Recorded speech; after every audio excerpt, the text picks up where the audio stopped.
খুশি টিভির দর্শকদের জানাই এই মাত্র প্রাপ্ত একটি বিশেষ সংবাদ। দেশের তরুণ নেতৃত্বের এক উজ্জ্বল নক্ষত্র, সমাজ কল্যাণমূলক কাজের এক অগ্রদূত শ্রী সৈয়দ মহসিনজি সম্প্রতি অল ইন্ডিয়া ওয়ার্কার্স কোঅর্ডিনেশন কমিটির যুব শাখার জাতীয় চেয়ারম্যান হিসেবে নিযুক্ত হয়েছেন। তিনি দীর্ঘদিন ধরে যুব সমাজের উন্নয়ন, জাতীয় ঐক্য এবং সামাজিক সম্প্রীতির বার্তা নিয়ে কাজ করে রয়েছেন। বর্তমানে তিনি রাজীব গান্ধী জ্যোতি সম্ভাবনা যাত্রার সহ সভাপতি এবং পূর্বে কর্ণাটকের রায়চুর জেলার ইন্ডিয়ান ইউথ কংগ্রেস কমিটির সহ সভাপতি হিসেবেও দায়িত্ব পালন করেছেন।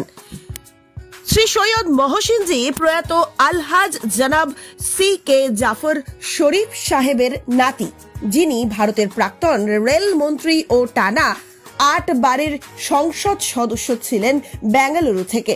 তার পিতা আলহাজ জনাব সৈয়দ ইয়াসিন সাহেব কর্ণাটক বিধানসভার 2 বারের নির্বাচিত সদস্য, অল ইন্ডিয়া কংগ্রেস কমিটির প্রাক্তন সদস্য এবং রাজ্যের সংখ্যালঘু সম্প্রদায়ের একজন সম্মানিত নেতা। দর্শকবৃন্দ, জানা গেছে শ্রী সৈয়দ মহসিনজি খুব শীঘ্রই বরাক উপত্যকা সফরে আসছেন।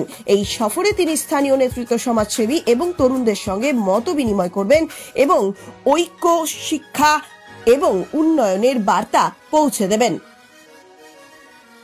বরাকবাসীর হৃদয়ে এটাই আমরা আশা করছি। খুশি টিভির পক্ষ থেকে শ্রী সৈয়দ মহসিনজিকে আন্তরিক অভিনন্দন এবং শুভেচ্ছা জানাই। তার নেতৃত্বে দেশের তরুণ সমাজ আরো উদ্দীপ্ত হয়ে দেশ গঠনে ভূমিকা রাখবে, এই আশা রইল। প্রতিবেদনে খুশি টিভি নিউজ ডেস্ক, বরাক উপত্যকা।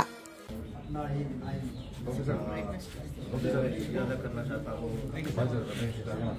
उन्होंने मुझे जिम्मेदारी very fortunate have met wonderful extensive experience with the workers.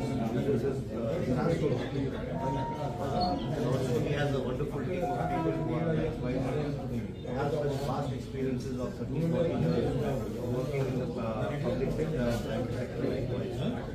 They have shared a lot of challenges and problems that the labour class and the workers face across the country.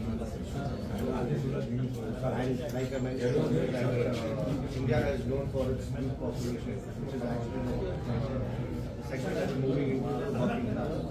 So having invested a youth responsibility, I understand the kind of monumental task that is there ahead in terms of fighting for the rights and the aspirations of the working class. I look forward to having such vast experiences of everyone to actually empower us to take the right decision in the right way forward. And hopefully we can fight for the rights to ensure there is safety, security and prosperity in the working class.